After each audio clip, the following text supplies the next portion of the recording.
I'd like to welcome everyone who's called into the April 1, 2020 Golf Commission meeting. Before we get to the agenda, I'd like to mention the following.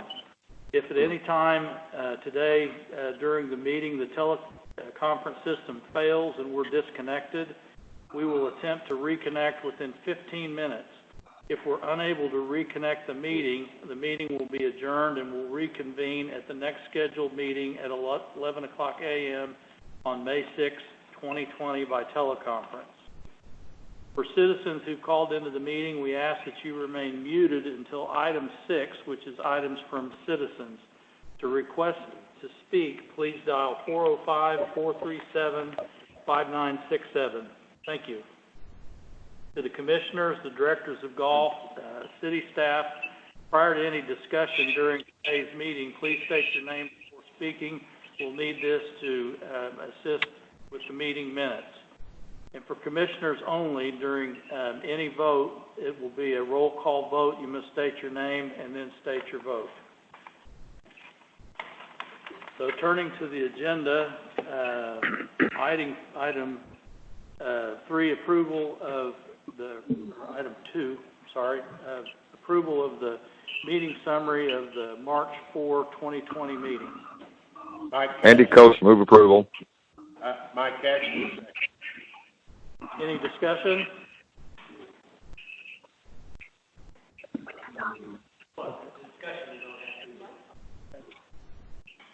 Having no discussion, Ms. Pagan is going to take a vote. Mr. Coates? Aye. Mr. Reed? Aye. Barnes? Aye. Mr. Caraway? Aye. Mr. Cassidy? Aye. Ms. Fairley? Aye. Mr. Richardson? Aye.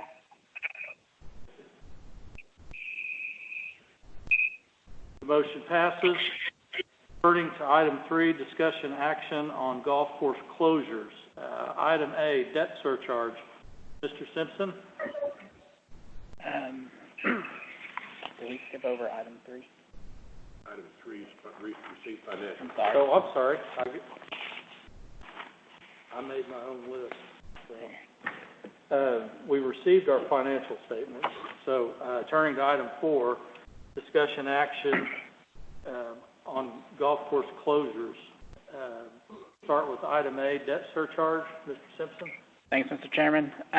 So reviewing the debt surcharge amounts, we currently have approximately $125,000 to $130,000 in that account. There's still approximately 3 days of March that has not hit the bank accounts, so that's why I'm given about a $5,000 buffer in my estimates. That gives plenty of money in that account to pay the next payment, which will go through on April 10th, and that will leave us with approximately $25,000 to $30,000. If you recall at the last meeting, we had a action item to approve up to $50,000 be transferred from the operating reserve to the debt surcharge account in the case that we were short upon payment, which obviously April we have enough funds to make the payment, but however with the courses being closed, the May payment is in question now. What I would recommend is we up that estimate up to $50,000 be moved and change it to up to $75,000 be approved to be moved over if needed. I make the motion we do that. Richardson, second.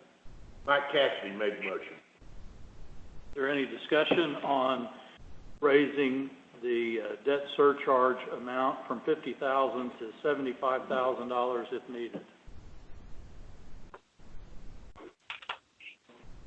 We'll take a vote. Mr. Coates? Aye. Mr. Reed? Aye. Mr. Barnes? Aye. Mr. Caraway? Aye. Mr. Cassidy? Aye. Ms. Fairley? Aye. Mr. Richardson? Aye. So the motion carries. Item 4B, furloughs. That should probably be titled maintain course operations. This is an item to open up a discussion. I'd like to start with the directors to discuss what they each believe they will need at their course between now and the end of April 16th, when this closure is supposed to end, what their plans are for the full-time and part-time employees during this time of closing, and then what the contingency plans are if this goes beyond April 16th. So why don't you call on each one of them, respond to that, and then when they're through, you cut them off and move on to the next one. Okay?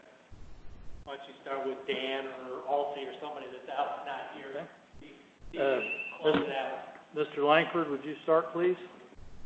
I will. Our plan at this point is to, on the maintenance side of it, is that we will use full-time people, of which we have 5, to maintain the golf course. It won't be in playing condition, but it will be maintained.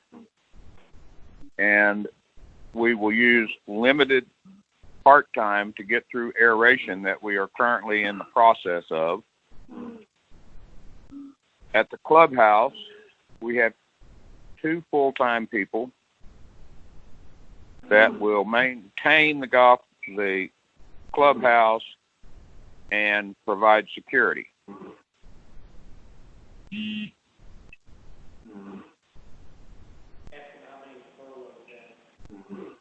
sorry? Are you furloughing any of your employees? We have no hours for part-time people at the clubhouse. Once we perform the shutdown, which we're in the process of doing on the driving range, we will have no need for part-time people at the clubhouse. The need for the part-time people on the golf course will diminish after aeration is complete, and we will have no hours for them.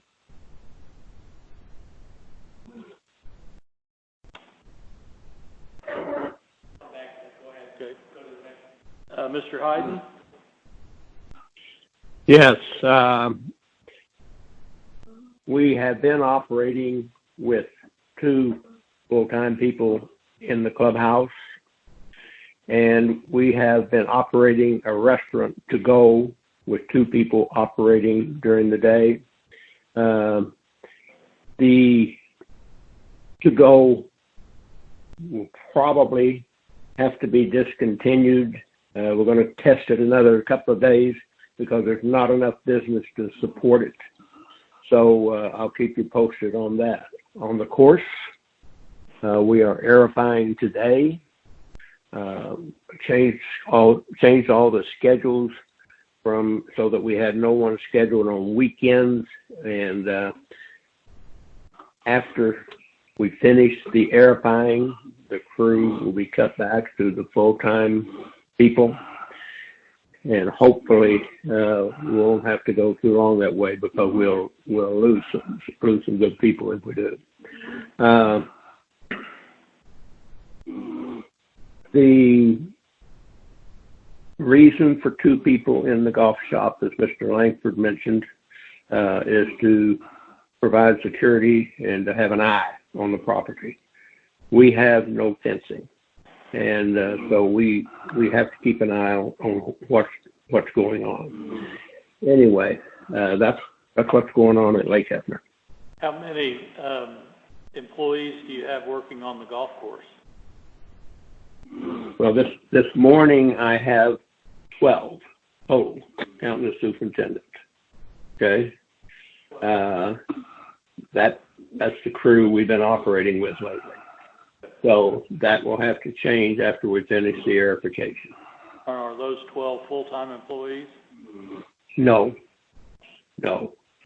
There are only 4 full-time employees in that 12. Do you have any that you're going to furlough? Well, it depends upon your definition of furlough.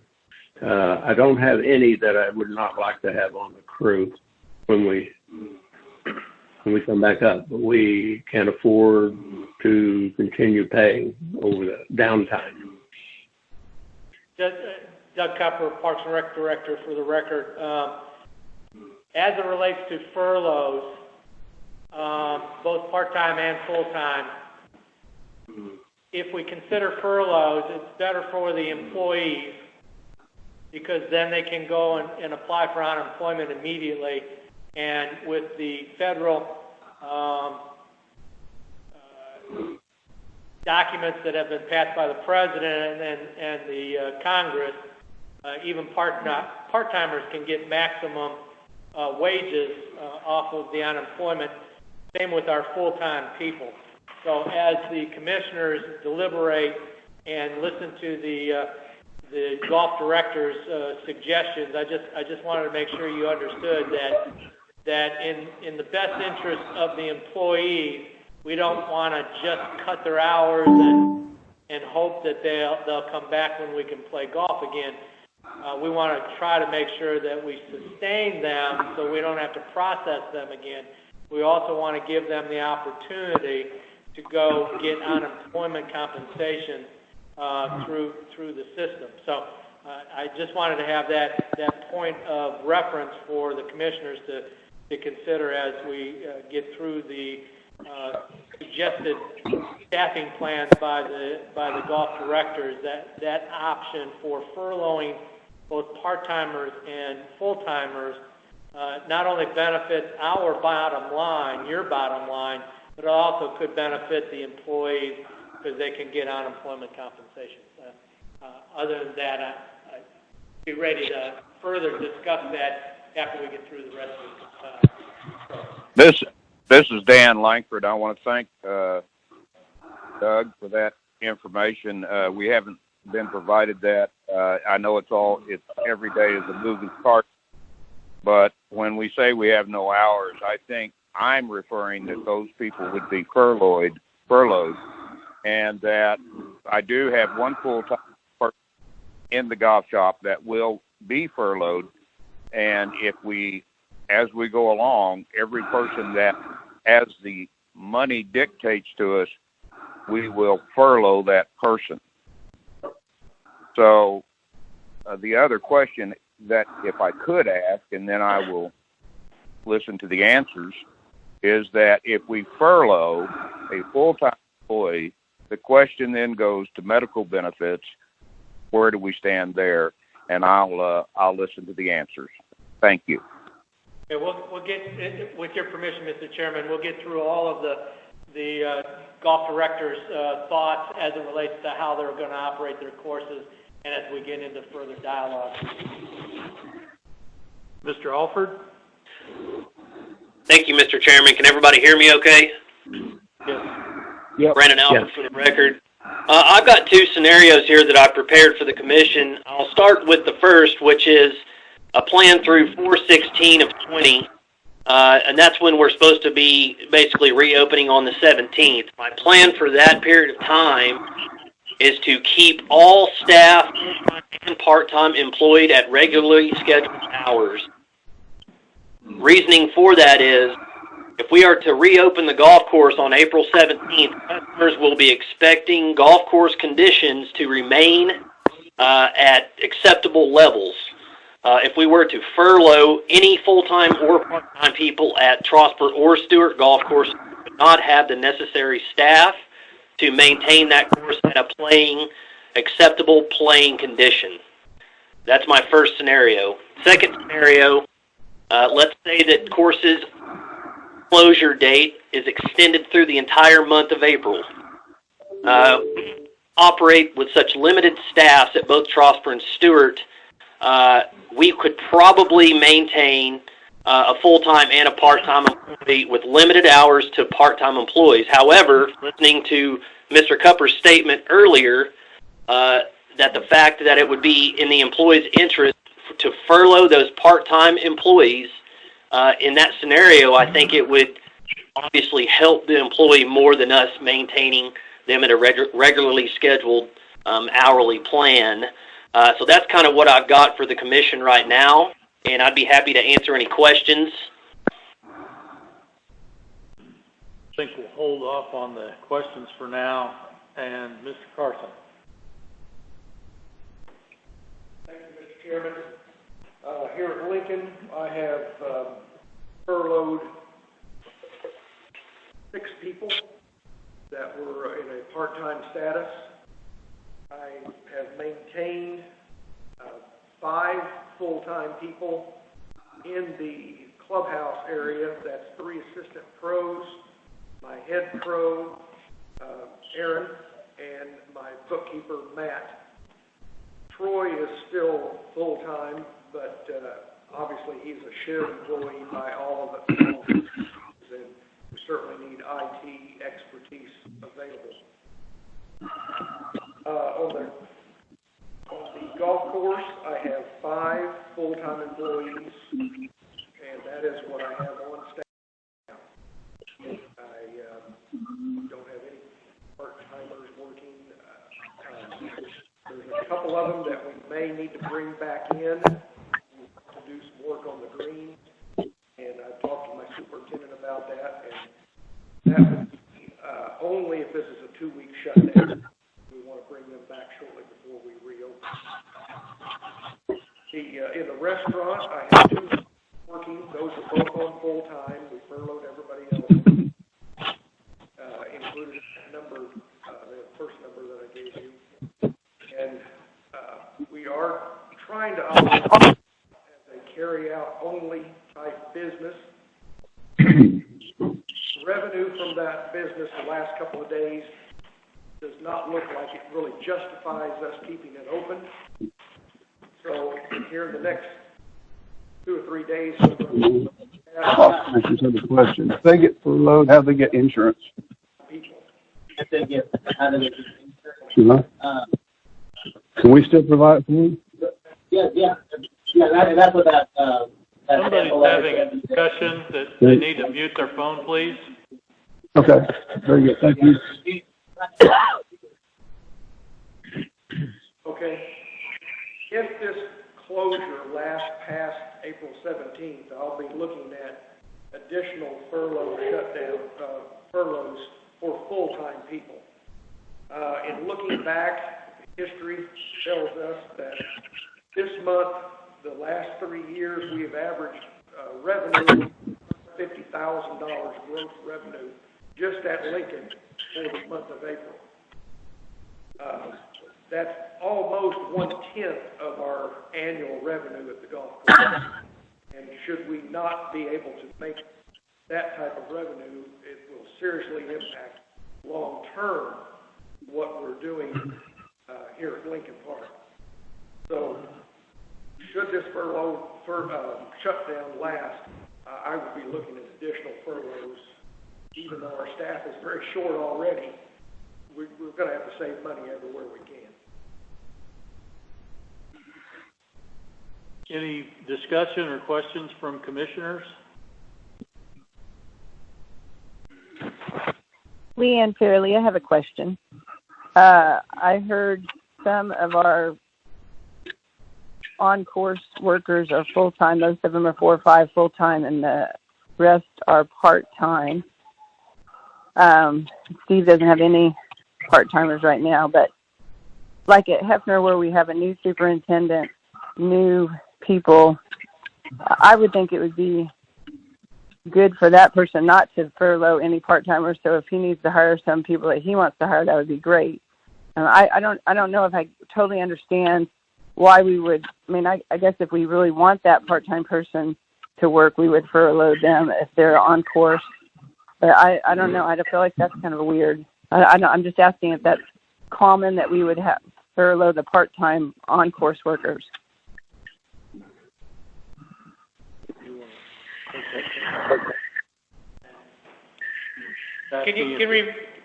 Ms. Lance, can you repeat the question for me, please? Well, basically, I'm asking like the part-time on-course workers during this 2 weeks or longer. If we don't need them, I guess it's a benefit to them to furlough them. We're only furloughing them because we would want to have them back, or we're furloughing them because it's in their best interest. Well, furloughing an employee, you have expectations to bring them back to work. So if you just cut them loose, the part-timers, you cut them loose, they're on their own, they can still apply for unemployment because you've laid them off, you've terminated their employment. They can still get unemployment compensation, but you'd have to reprocess them or you would have to recruit new employees. So furloughing gives them the expectations that once we get past this downturn, you're going to have them right back working at their wages and life can go on. So that's the difference between just terminating them and as opposed to furloughing them. Okay, I guess this is Leanne Fairley again. I guess my question would be, so each superintendent should be able to make that decision whether or not they would want that person back or not, if you want to furlough them or not. It will be up to the superintendents, or will it be up to the directors of golf? That'll be, I guess that's my real question. Well, I think the whole intent and purpose of this commission meeting is the commission, will be deciding what to do with the staff that work for the PPA, whether it's full-time, part-time. The recommendations by your professional staff, your directors of golf, should weigh on you, but for every individual that stays on full payroll, that means that, and with no revenues coming through the door, can the golf system sustain $100,000 per pay period that is your payroll estimated at this time? So that's where we stand right now. Your payroll is costing your funding approximately $100,000 every 2 weeks. So right now we're 15 days out from the current closure. So you will have a payroll and a half to deal with for those 15 days. That's the crux of the conversation right now. What is the commission willing to do as it relates to sustain the system, but also sustain your employees? This is George Barnes. I got a question.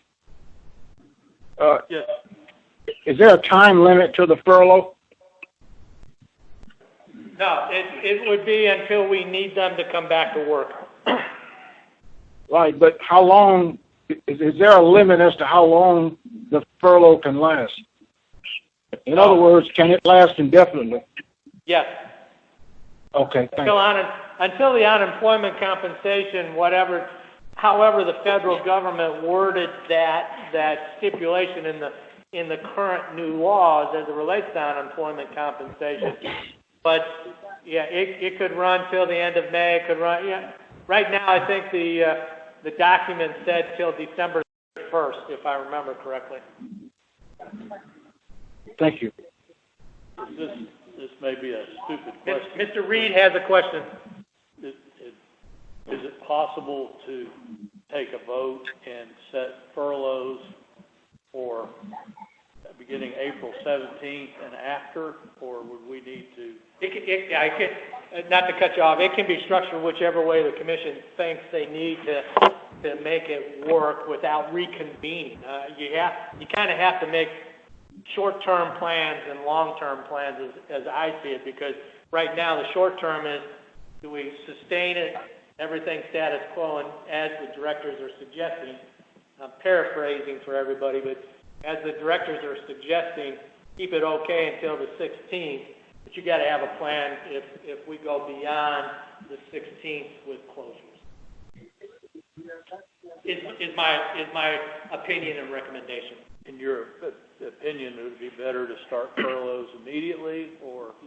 I don't want to be presumptuous to direct that type of conversation. Okay.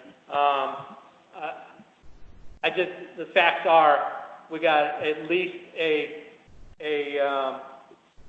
probably 2 pay periods involved. Can't remember where we're at right now in our pay schedule, but we have at least 2 payrolls, at $100,000 each. So you got a $200,000 nut. I can't remember when we get paid again. I've lost track of what date it is. Next Friday. So you have two payrolls. So that's $200,000 between now, more likely than and the 16th. Furloughs. Mr. Richardson has a comment. Richardson speaking. The furloughs is the benefit of the employee. Retaining that particular employee. If you want that employee back when you open, then Leroy would say that you would furlough that employee. And then if it's extended, if the shutdown is extended, then you make a decision at that time whether to continue the furlough or dismiss. This is open to any of the directors. Do you all have an opinion on what your preference would be? Brandon Alford here. I have a question before we get into opinions, if no one minds. Brandon. Okay, Mr. Alford. As a non-contributor, which I believe Mr. Langford brought up, if we furlough employees, full-time or part-time, is the golf system or the federal government going to pay those wages? The golf system does not pay wages while an employee is furloughed. Thank you. This is Dan Langford, and what has always happened to us before, and perhaps I'm not understanding, but because we're a non-contributing employer, what happens when somebody files unemployment against us, state then pays Dan, speak up, man. Dan, we're having trouble hearing you. I'm sorry. The employee is paid by the state, and then the state turns around and bills the golf course for that unemployment. You pay unemployment insurance. No, we do not. City doesn't. We are a non-contributing. The federal government's new mandate has different circumstances by which they are paying that unemployment. Okay, that's the part that I think we were seeking for clarification, because obviously this is not business as usual. So thank you for that clarification. We will get further clarification on that point, but right now with the package that the federal government passed that involves part-time and full-time getting maximum benefits, but we'll get further clarification. I'll try to get that right now. That was my also. We've always been Steve Carson, by the way. We've always been a reimbursement employer under normal unemployment benefit situations where it didn't benefit us to lay off an employee because we're turning right around and paying their unemployment benefits anyway. So as long as this is a different circumstance and we're not going to be sent a bill next month for unemployment wages paid this month, then it would be a benefit for the golf course to be able to furlough employees that we don't need their services of right now. And that would certainly change my viewpoint of this whole subject if we're not having to reimburse. Is that a consensus among the directors? Brandon Alford, I completely agree with what Mr. Carson just said. Mr. Hayden? Yes, I agree. And Mr. Langford? I would also concur that what all directors are trying to do is what's in the best interest of the employee and the best interest of our financial situation. And when we get clarity, we will know how to respond. Is there any discussion with the commissioners? This is Tom Caraway, and from what I understand, Dan is operating, when you compare it to Lincoln and Hefner, at a substantial reduced staff. I realize it's an extremely difficult time, and I don't see where we're going to make up money, be able to print money. Certainly the insurance calls in the last 2 days have painted a very dim picture over the next 6 weeks. And I'm just curious that Dan seems to be looking at a 4-person staff on the course, where other people are looking at substantially more people. And I realize there's this issue of playability and all, but I'm curious how do those come in together, because they're all 36-hole facilities. If I could respond, this is Dan Langford. Yes. We have 5 on staff on the golf course, and when I talk about 5 full time, when I talk about what we're going to do maintenance wise, we're talking about not being at playing height. Now, when the time comes that we have to get to playing conditions, that will take 7 days to get there. That we would have to march the height of the cut on the greens, slowly back down. We would have to then start a more periodic mowing of playing surfaces. The closer the cut, the more often it's mowed. And at that point, the fact that I have 5 people out there, including my superintendent, we would have to start recalling part-time people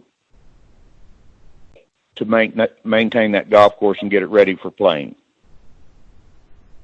And my clubhouse staff already knows that if they are to be assigned to the golf course during the closure, and they would be assisting on the golf course, then that could very well happen. Mike Cassidy, Tom, he has as many as Hefner and Lincoln full-time on the maintenance staff, so he's not any more short-handed than they are on full-time. But on part-time, Alsey displayed a number that was more than the 5. He talked about 11 at one point. Yes. So, Mike, I'm as interested in part-time too. Mike Cassidy, Tom, I think Steve is furloughing his part-time on maintenance. Did I understand that correctly? Yes, I have furloughed. So you have everybody but full-time. You have 5 full-time. 5 full-time. Okay, so you and Dad have the same amount. Yes. Okay. Okay, that makes sense.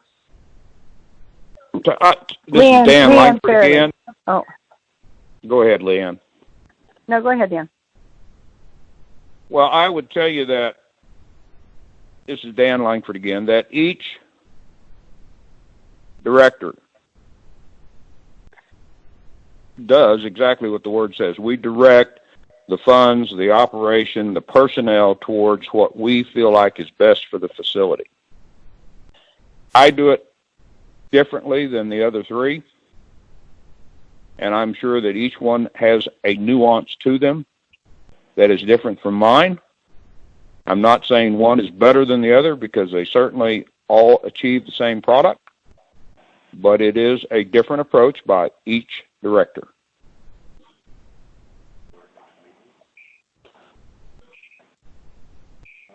Okay, this is Leanne Fairley. Now I have my question is, so we got 5 at Lincoln full-time, 5 at Early Wine full-time, and I think there's just 5 at Hefner full-time. The other ones, Mr. Hayden, the other 6 are part-timers that are doing the aerification. After the aerification, were you planning on keeping the part-timers, or what were you thinking? verification, yes, I have what we had for our winter crew. I've had that crew. I have not dismissed anyone, and they're carrying on the verification process right now. But after the verification process, were you just going to go with the 5 full-timers? No, I don't feel like we can afford to cut it back that much. If we get to that point, I think, let me back up. If, of course, money in the bank, I could keep full-timers, I could keep a full crew busy all winter long. We could aerify, drainage teeth, we could do all kinds of things we can do to improve the facility. It's a matter now of trying to operate at a level where we will have enough money to pay, okay? And I can't give you an exact number on what that's going to be immediately after verification. I'll have to take a look at the numbers at that time. So it's not a very simple cut and dried thing. The furloughing that Mr. Cupper explained, I think is a part of the answer. Being able to, get the people back that we need when we let them go. And so anyway. Dan, one other question. What about your Dan said that his clubhouse staff, full-timers, will also help on the golf course. Will that be true at Hefner? I do not know that at this time.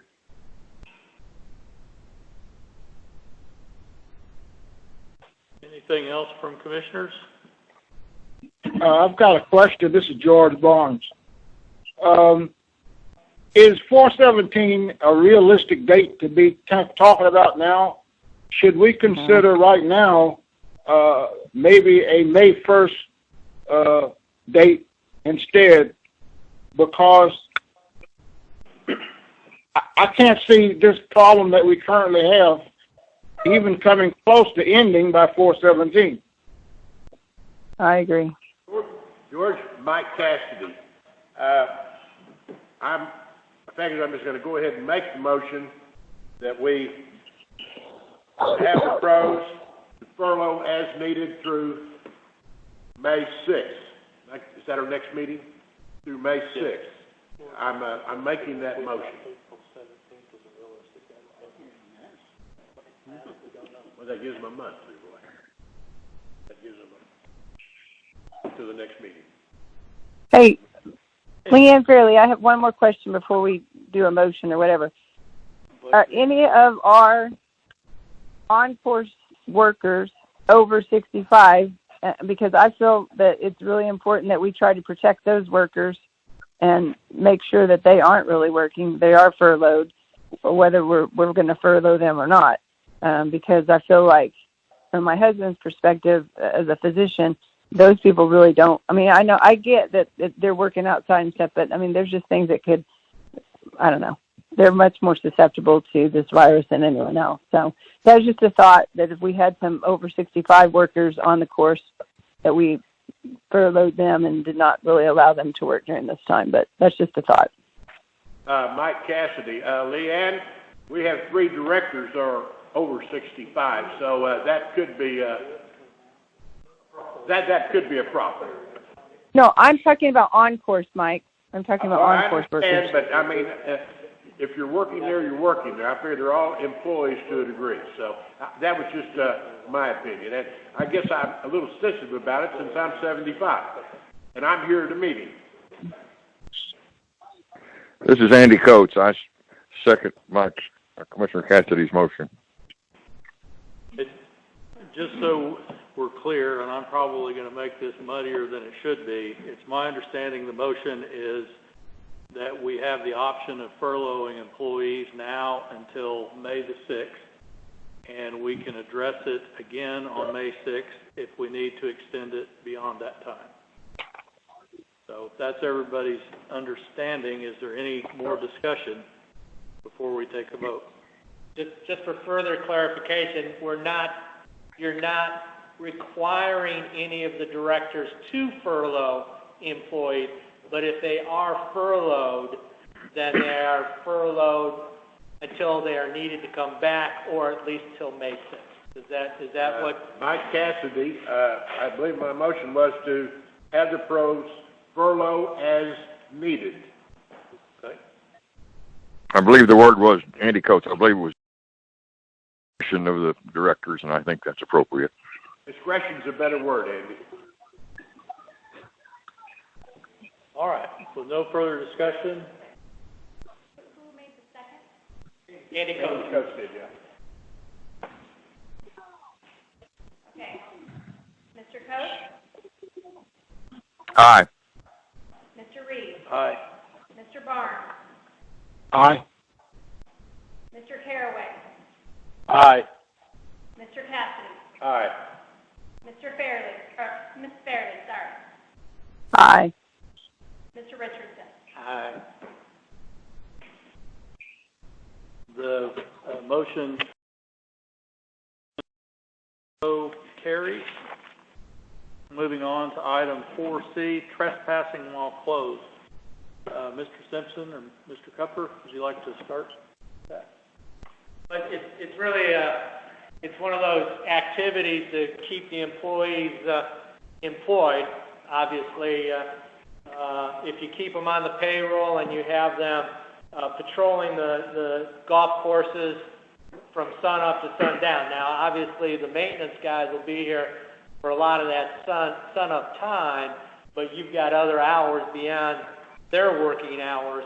It was just a recommendation. Do you want them patrol? Do you care if we have walk-ons, duffing up the course while we're closed?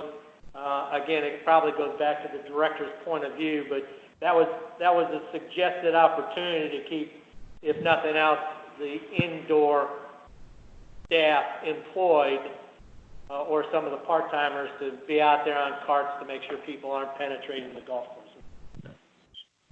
Do the directors have an opinion on that? Is security going to be needed during this time? This is all say security is needed. It's always needed at Hefner. We do not have fencing. Yeah, this is Steve Carson, Lincoln. We've had 3 people try to get on the property this weekend. More than that, Aaron says. And our inside staff is serving as security. And we contact those individuals and let them know that they do not need to be on the golf course. And if they are on the golf course and don't leave, they are then guilty of trespassing. And authorities can be contacted in that case. Has anyone else had trouble with people trying to play golf while they're closed? This is George Barnes. If the golf course is closed, my question is, should we post no trespassing signs? Yeah, this is Steve again. So that the people who may be tempted to play will realize if they do play, they will be trespassing. Yes, sir. This is Dan Langford, and we have a sign on our gates. Now, understand, when we have gates, they can easily be stepped over. But the signs basically say, no admittance, the golf course is closed, no admittance, no deliveries. And this is in the spirit, I think, of what the resolution was trying to do, and I think that would also apply to people being on the golf course, whether they pay or not, is that we're trying to avoid that. We have not had anyone yet, except for maybe a transit, but not a golfer at this point. So signs are posted. Don't need a vote on anything on this, do we? Other than if the commission wants to direct their golf directors to have people patrolling the course from sun up to sundown to guard against trespassing or unauthorized participation. But the other thing that may be considered by the commission as it relates to this item, if the neighborhood wants to walk the walking paths would you consider that as a viable opportunity and to allow the neighborhood to not play? They don't have sticks, they don't have balls, but they can walk your cart paths and stay on the cart paths, not play soccer out on the fairways. But if you wanted to have that opportunity available to your citizens, that's something for you all to consider as building into the security or unauthorized use of the course.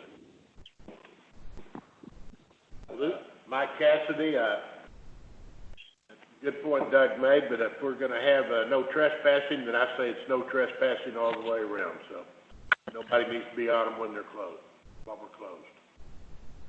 This, James Reed, my concern would be if we opened it up to that, when play resumed, it might be a nightmare shutting it down. And that's, for the safety of people after we resume play, I would not be in favor of allowing it.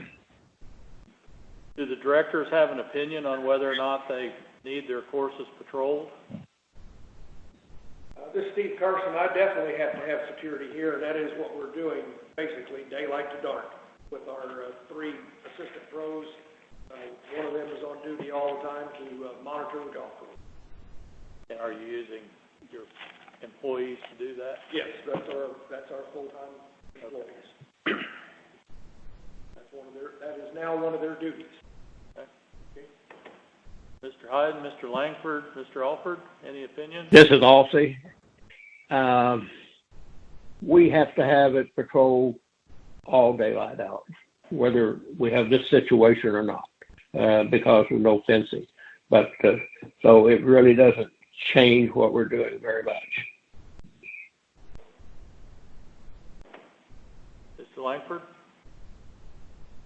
This is Dan Langford, and I think that the all employees, whether it be maintenance and or clubhouse staff, will be responsible for any type of person coming onto the golf course that's not authorized. It is needed, to various degrees at each course, but it is needed. In that sun up to sundown? Yes.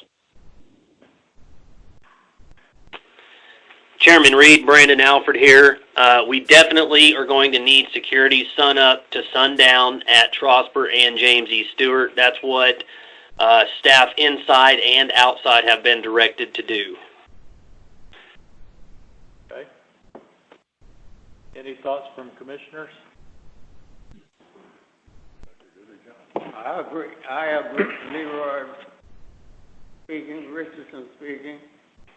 I agree that we need protection of our greens. One green, and we're dead. So if we keep the people off the course, we'll be doing fine. This is James Reed. Is there anyone who believes we need to hire security over and above our employees? And that would require a vote because it deals with money.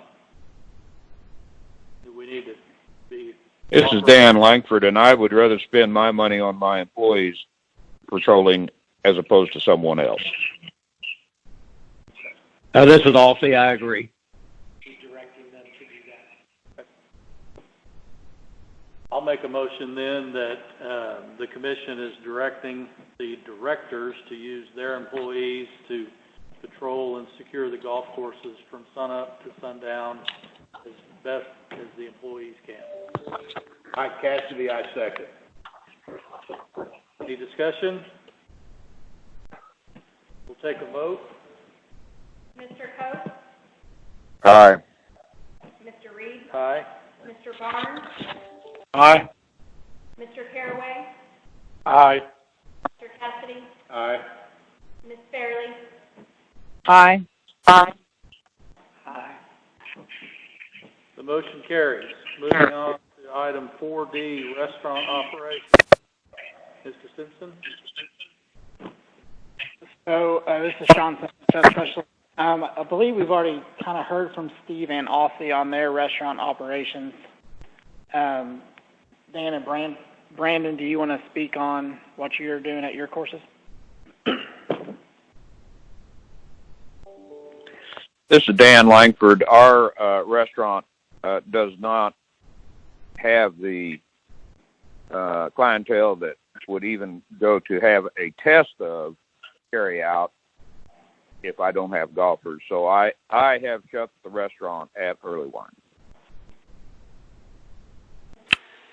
Brandon Trosper Stewart here. At Trosper, we do not have the foot traffic to support a to-go or curbside lunch, breakfast, anything in the restaurant. Same thing at James Stewart. However, we are looking at other ways to get food to the public at James Stewart, still offering the to-go service. Basically, the revenue that's been produced over the last 3 days there at Jimmy Stewart is not looking like it's going to support that operation. So at this time, I will probably be suspending to-go food at Trosper and James Stewart. Sounds like our restaurant operations are going to be closing down, so I don't see any need for action. If there's any debate or anything, this is your opportunity. Again, thinking about your bottom line, it'd be best if the commission takes a vote on closing the restaurant operations. That way there won't be any correlation or, we know that element of our workforce will be not attacking your fund source or not on furlough. Not go that route. This would be my suggestion or recommendation, just to make it clean. Mike Cassidy, you have full-time, pros question. You have full-time employees that work in the restaurant as opposed to furloughing them if you want to keep them, if you could use them in the maintenance part, or give them the option of working in another area. I'm just wondering if that is feasible. This is Steve. That could be feasible. I'm thinking about, I do have an employee who is an at-risk employee. He's a liver transplant recipient, and he is a full-time employee, and I've been talking to him very seriously about not coming to work. He wants to come to work, but should I lose that individual, then I could use one of my restaurant people to possibly fill in as far as providing security and watching the golf course. But that would be about my only exception. This is James Reed. My thoughts on it are that we have a motion where we give each of the directors the authority to shut down their restaurant operations if they're not viable. There's no sense in keeping them open at this point if they're costing us money to keep open. This is Mike Cassidy. I make the motion that give the pros the option of shutting their restaurants down if it's not economically feasible to keep them open. Yes. Any further discussion?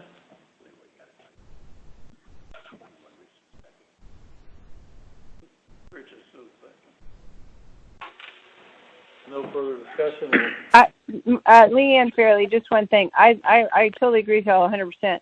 I do think it's too bad that people don't know that they're really open. I think when they hear golf courses closed, they think restaurant closed.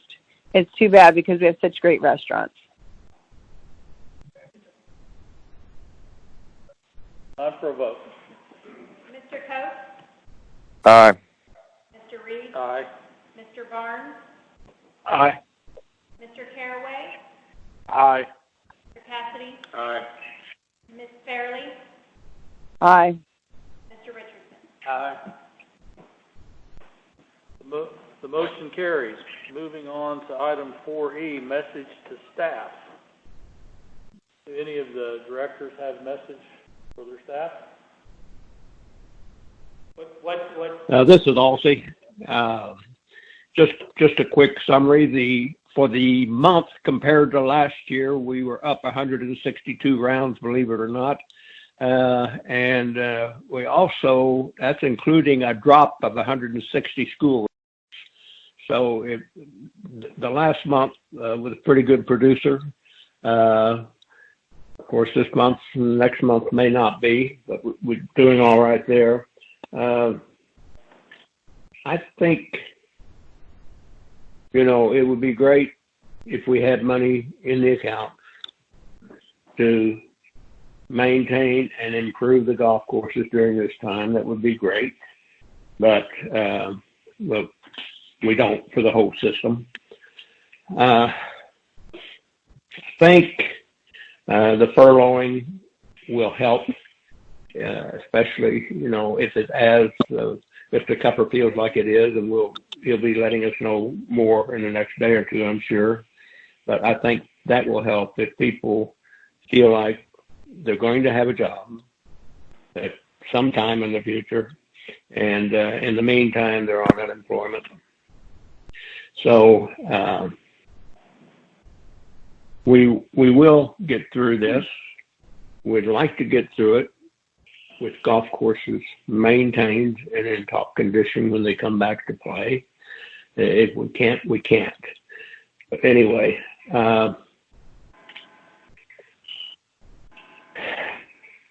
the to-go situation in the restaurant has been, we've advertised it with Facebook and email, and the response has not been good. In fact, not to cut you off, but this particular item that we're discussing right now is what message does the Golf Commission want to give to their employees during this time, whether it has to do with furloughing them, the message that you want to impart to those employees, and it should be the same if Steve furloughs, if Dan furloughs, if Brandon furloughs, whoever furloughs, what is the message that the Golf Commission wants to give to those employees? That's what this item is for, is, you know, we value, suggested items might be, we value them as golf employees. It's just, we find ourselves in these circumstances. We want you to know that once we are open again, we will call you back to active duty. You know, what is the message that we want, that the Golf Commission wants to give to the employees as they work through this, or if they do get furloughed, what is that message that the Golf Commission wants to give their employees during this period of time? And it could be twofold message. One is, it's hard times, they're important to us. If they feel fearful of being at work and they want to be off work, they do that with no cause for them to worry about it. You know, what is the message that the Golf Commission wants to impart to their employees during this closure period?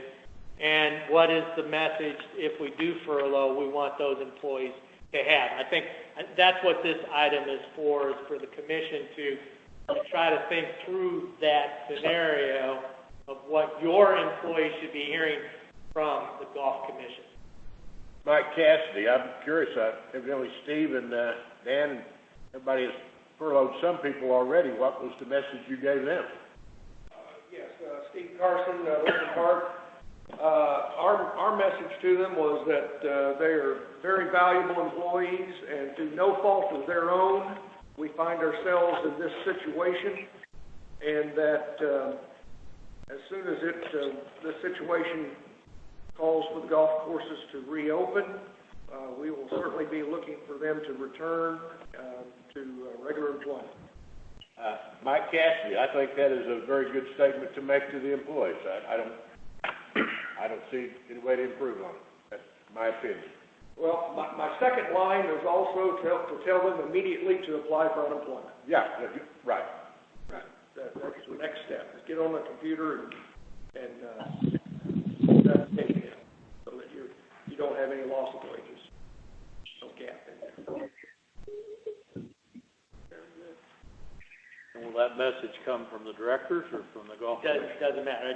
It's an item that we wanted to put before you just for your consideration. Okay.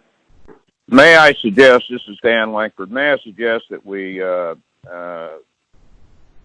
script up something and the directors will share it? I think that everybody is repeating what we all feel is that as soon as we get back to being whole, we want to make them whole, and we can draft that message up and send it to the folks.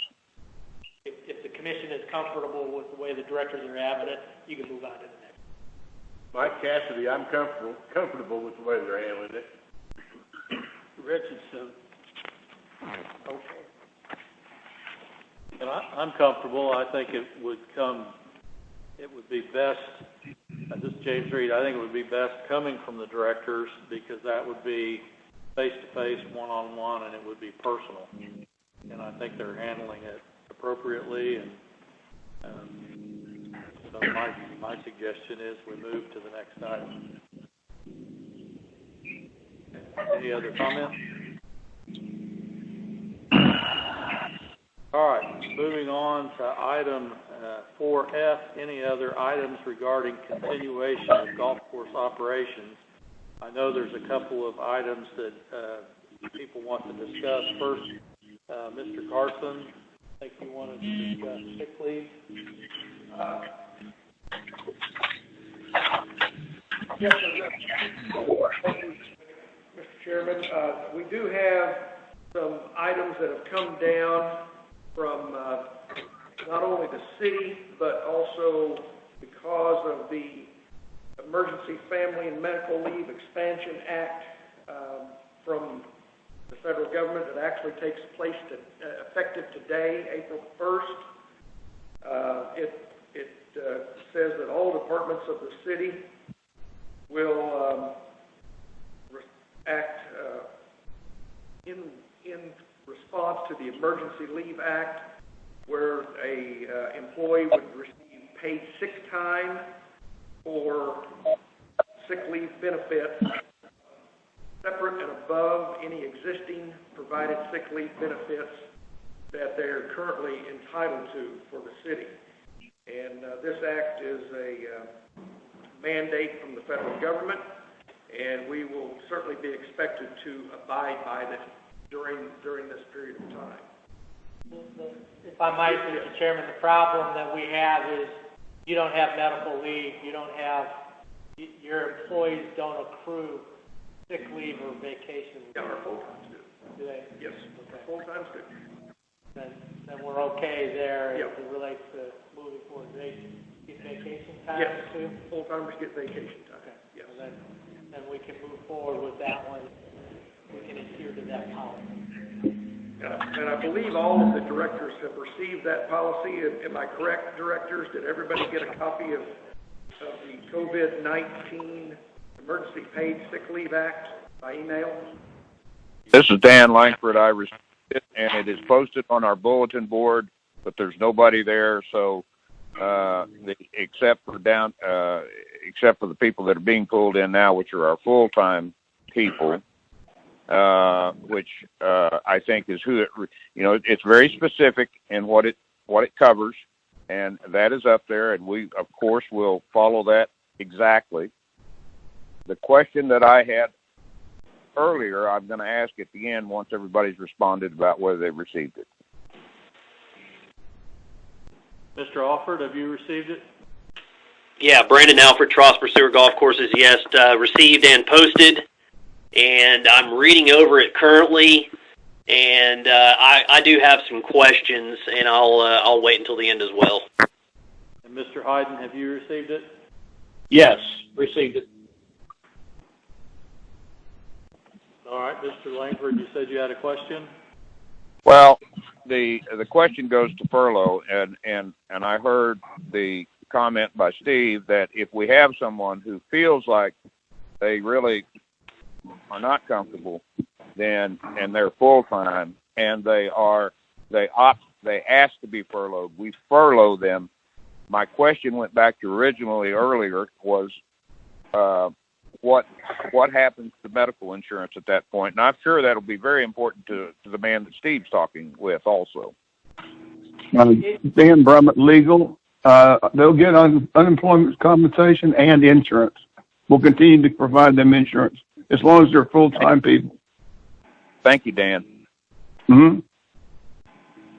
Mr. Alford, you had a question? Yes, thank you, Mr. Chairman. Brandon Alford here, Trosper Stewart Golf Courses. My question is, if we furlough employees, and this is full-time employees, do they still accrue sick and vacation during the furlough period? I do not know that. I'll have to get that and get back to you. I would think they would, but I'll have to check it and make sure. If they're in unpaid status, they do not accrue, continue to accrue vacation or sick leave. Is this something that, since it's federal policy, do we need to have a resolution on it? Yeah. I don't believe we do. Not on this item as it relates to the... Steve Carson, in the memo here, it already says that the Oklahoma City Payroll Division is creating the tools and pay codes to abide by this act. Okay. So we're covered. What that means is that Steve does work something out with his employee, and he will be coding his payroll under those circumstances. There is no coding done if you furlough them, but they are in unpaid status. They're the wards of the state at that point. Yeah.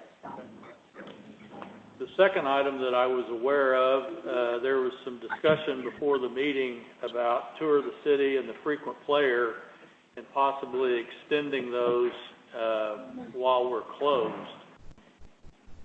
Anybody want to discuss that? Mike Cassidy.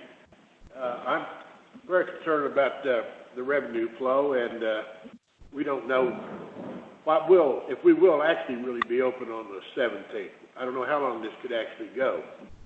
And I've been talking to some of the commissioners and pros, and I think that we should think about, or I may make the motion after some discussion, to reopen the Tour of the City of frequent players and to advertise it online only, and to advertise it that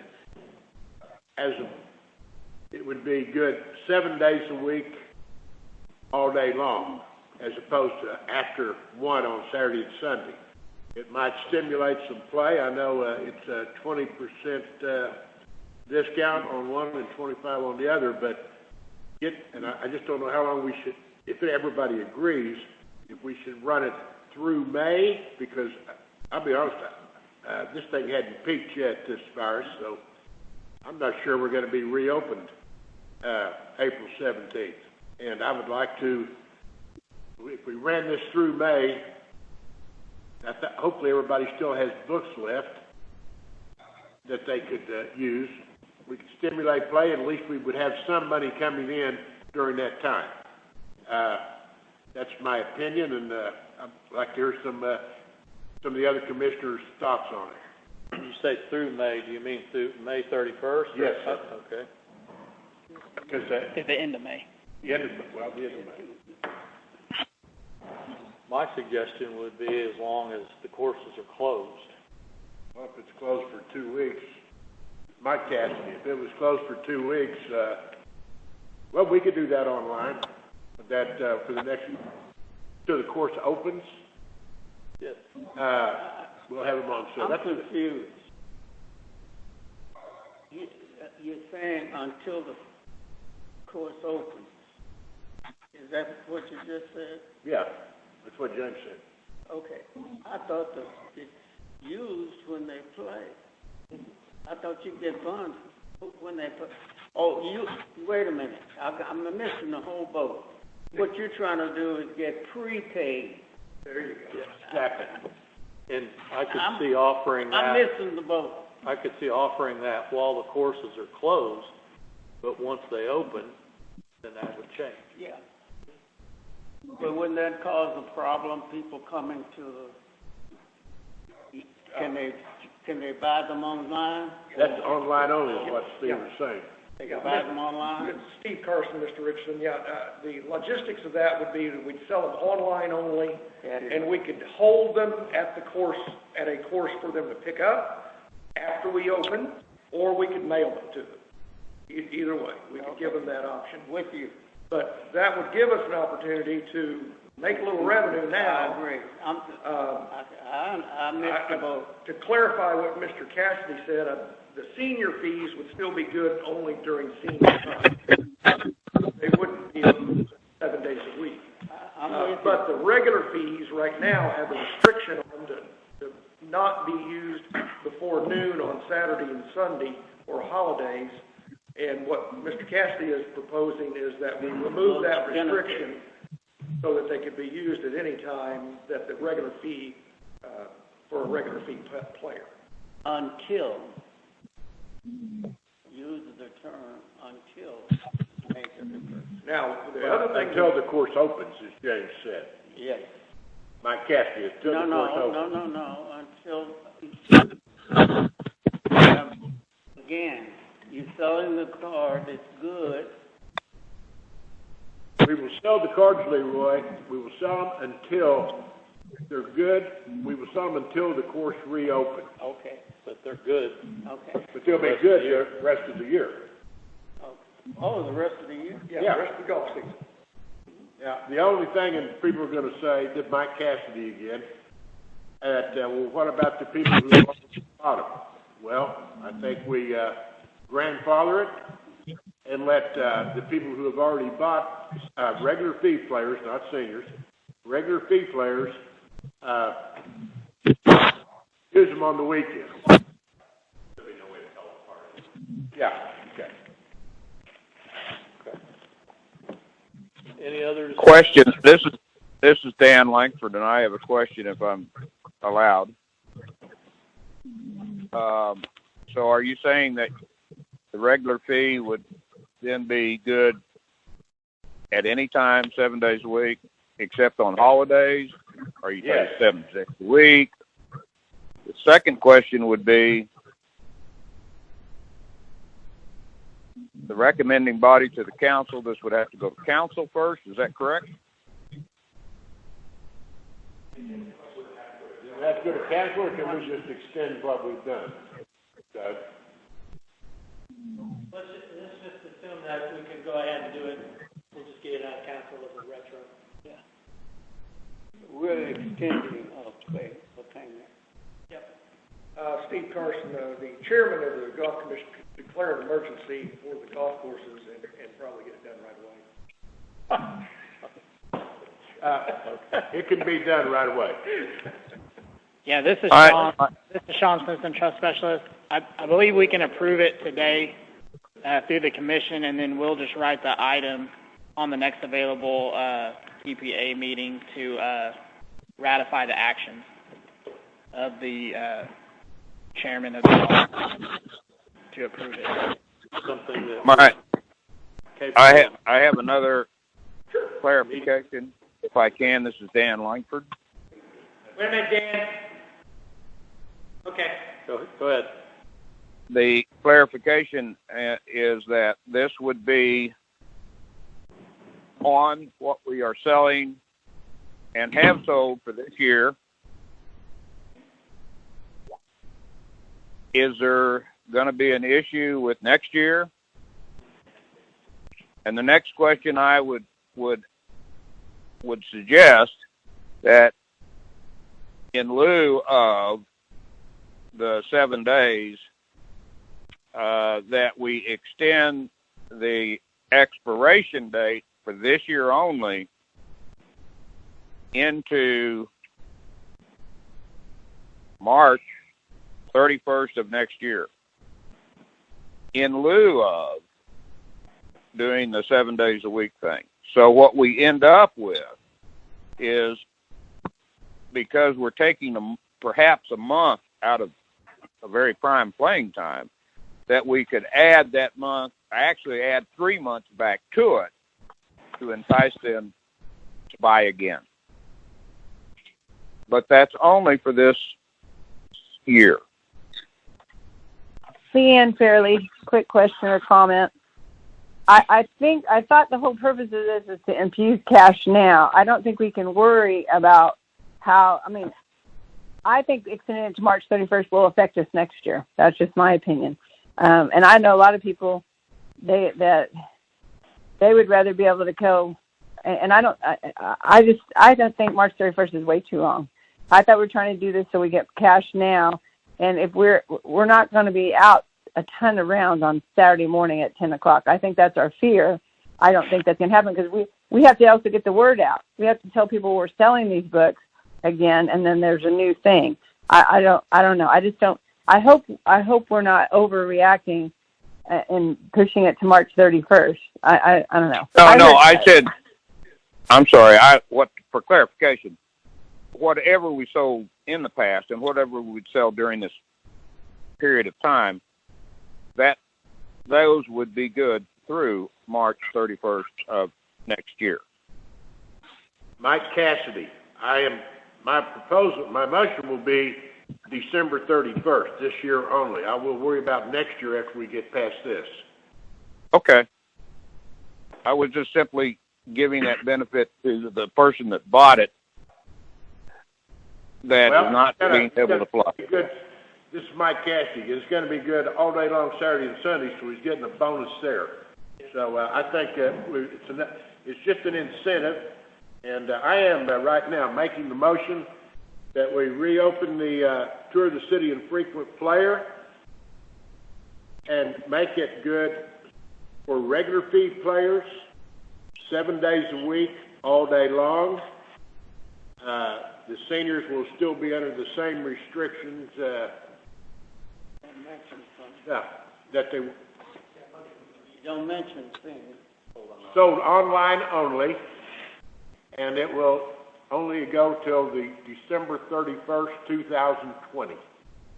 And the sales will only be open while the golf course is... And the sale will only be open while the golf course is closed. I second it. Is there any further discussion? All right, we'll take a vote. Mr. Coates? Aye. Mr. Reed? Aye. Mr. Barnes? Aye. Mr. Carraway? Aye. Mr. Cassidy? Aye. Ms. Fairley? Aye. Mr. Richardson? Aye. The motion carries. Are there any other items regarding the continuation of golf course operations that we need to discuss? I would like to bring some information in. Some of the golf courses across the country are expecting the golf courses to be open.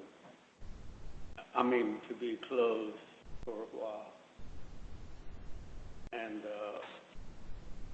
I think we're looking at everything says go May 17th. April 17th. I would suggest that everybody think about that not being the date and to be looking for items after that date. What to do after that date. Because I think, this is Leroy Richardson, I don't think we'll be open in April. And I hope we do. I thought we had it made when the one-day deal off and on. I thought we had it made then. But I honestly don't think we'll be hitting golf balls on the 17th. And we need to be thinking about what happens after the 17th if the delay opens. Do we just continue what we're doing at that time, or do we need to regroup and redecide based upon what the facts are at that time. Well, at your next meeting, Mr. Doug Cupper, at your next meeting in May, the proof will be in the pudding by then. I think you've set up everything as it relates to allowing the pros to determine furloughs and things along those lines through to your next meeting. Well, what about the 17th, from the 17th of April? If we're still closed on the 17th going forward, you still have authorized the golf pros to conduct the business to. That was my question at the end. Do we just continue that, or will the circumstances be said they say until further notice the next time? Then what do we do? I think you've set it up enough to be able to get us to that next level. Okay. I think we're in good shape there. If circumstances get so egregious that a special meeting of the Golf Commission has to be called, then we will call that special meeting of the Golf Commission. But I think the actions you have taken today will carry us to your next Golf Commission meeting.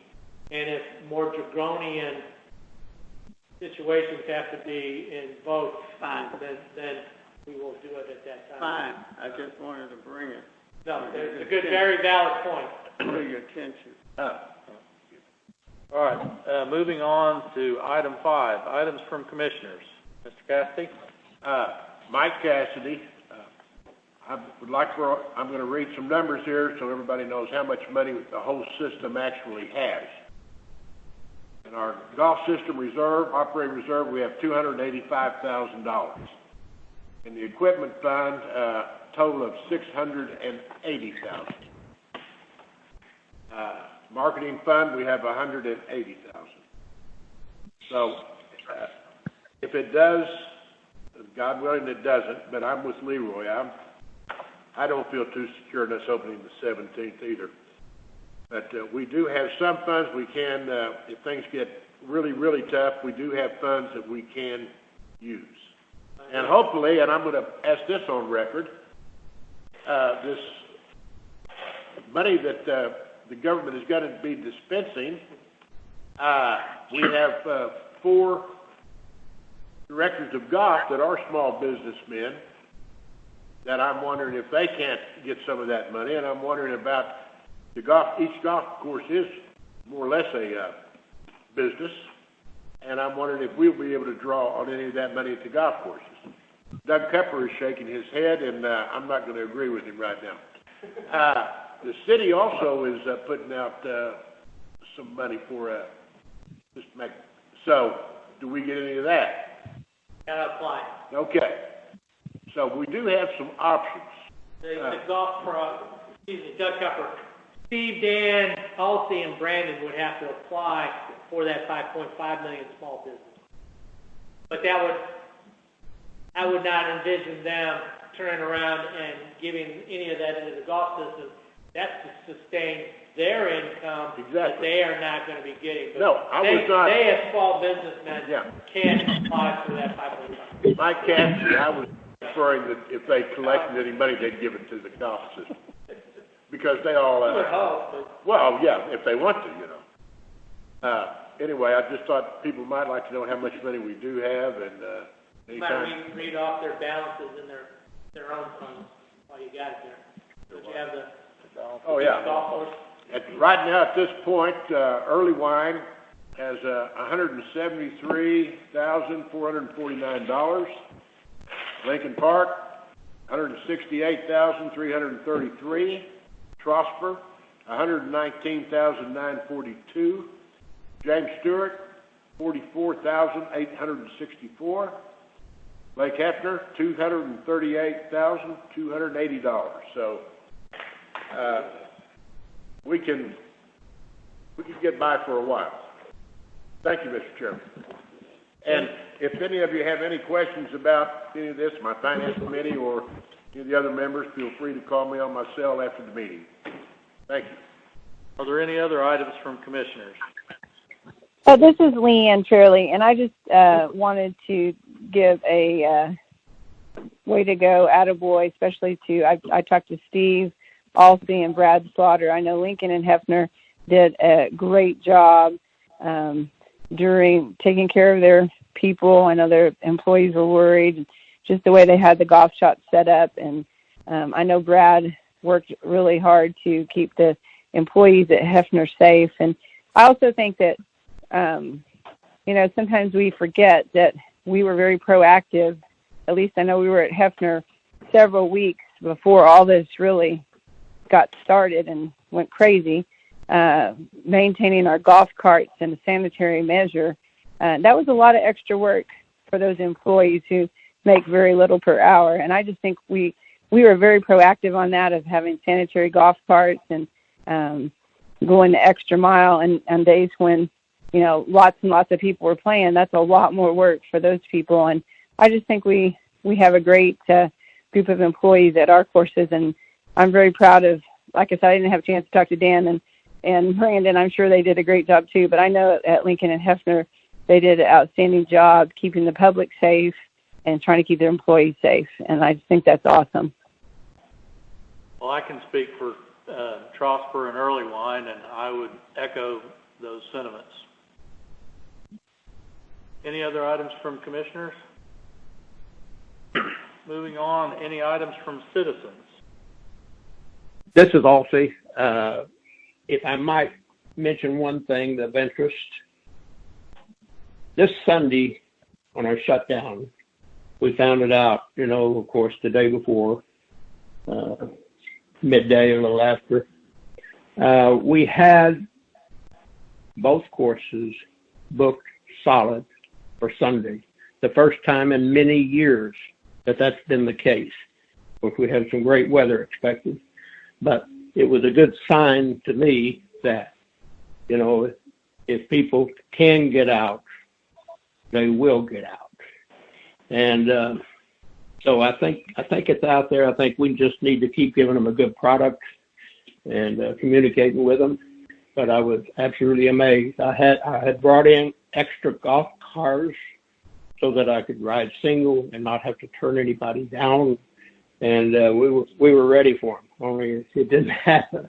But I just wanted you to know about that great turnout on reservations for Sunday. Very good. It's my understanding that we don't have any phone calls from citizens. I would like to thank everybody for their participation today under these difficult circumstances. We're adjourned.